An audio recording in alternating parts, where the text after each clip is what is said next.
আসসালামু আলাইকুম। কেমন আছেন সবাই? আশা করি সবাই ভালো আছেন। আলহামদুলিল্লাহ আমিও বেশ ভালো আছি। আজকে সকালে উঠে বেশ অনেক কাজকর্ম করছি। সকালে ঘুম থেকে উঠে আগে একটু মুড়ি দিয়ে মধু দিয়ে খেয়ে নিচ্ছিলাম, আর ডিম রান্না করব তাই ডিমটা বয়েল বসাই দিয়ে চলে আসছিলাম ফ্রিজ পরিষ্কার করার জন্য।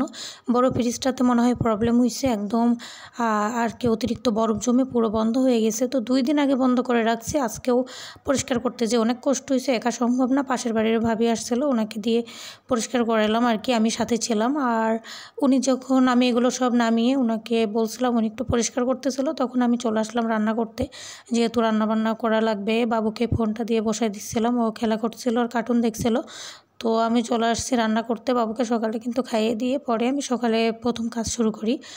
তো আলু দিয়ে আর ডিম দিয়ে রান্না করব। আসলে ভুল হয়ে গেছে, আলু আর ডিমটা আমি সবসময় একসাথে সেদ্ধ বসাই, তো আজকে মনে ছিল না, আগে ডিম সেদ্ধ করছি, পরে আবার আলুটা আবার পুনরায় আমাকে সেদ্ধ করে নিতে হয়েছে বয়েল করে। এরপরে এটা বেশ ভালো লাগে রান্নাটা। আর আমার বাচ্চা যেহেতু আলু পছন্দ করে, ডিমের তরকারি বেশ পছন্দই করে, ডিম খায় না অবশ্য। তো এই তো রান্নাটা প্রায় শেষের দিকে। আর ওনার সাথেও আমি হেল্প করছিলাম। আমার আসলে কারোর হাতের কাজ ওইভাবে পছন্দ হয় না, নিজে হাত না লাগানো পর্যন্ত। তো ওই ফ্রিজটা আসলে ইসে দিতে হবে, দোকানে দিতে হবে দেখি ঠিকঠাক করার জন্য। তো এটাতে আমি আপাতত সব কিছু গুছিয়ে নিলাম। আরও সব বক্স সব বাইরে রাখছি আর কি, বড় বড় বক্সগুলো থেকে যেগুলো কমে গেছে খাবার আর কি, সেগুলো ছোট ছোট বক্সে রেখে আমি এভাবে রাখবো আর কি।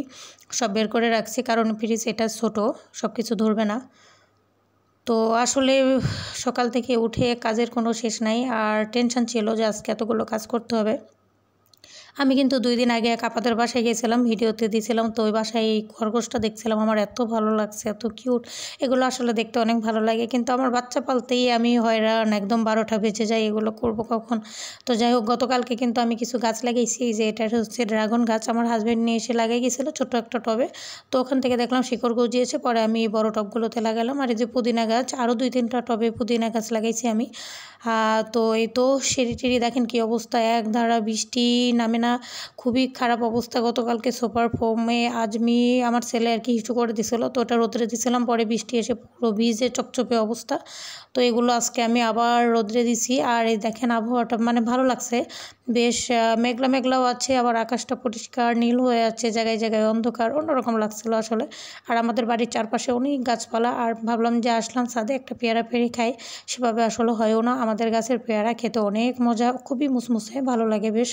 বাদুড়েই বেশি খাই আমার থেকে, কারণ আমি ভালো লাগে না আসলে, কেউ পারলে হয়তো 2-1টা খাওয়া হয়, তাছাড়া আর মাঝে মধ্যে ছাদে আসলে, আর যে ঝড় বৃষ্টি নিচেই বেশিরভাগই কাপড় শুকায় বারান্দাতে, ছাদে ওইভাবে আসা হয় না। দেখেন আবহাওয়াটা কত সুন্দর। যাক, সবাই সুস্থ থাকবেন, ভালো থাকবেন, আমার জন্য আমার পরিবারের সবার জন্য দোয়া করবেন। ইনশাল্লাহ পরের ভিডিওতে আবার দেখা হবে, যদি আপনাদের সাপোর্ট পাই, আপনাদের উৎসাহ পাই, ইনশাল্লাহ রেগুলার বড় ভিডিও দেওয়ার চেষ্টা করব। সবাই ভালো থাকবেন। আসসালামু আলাইকুম।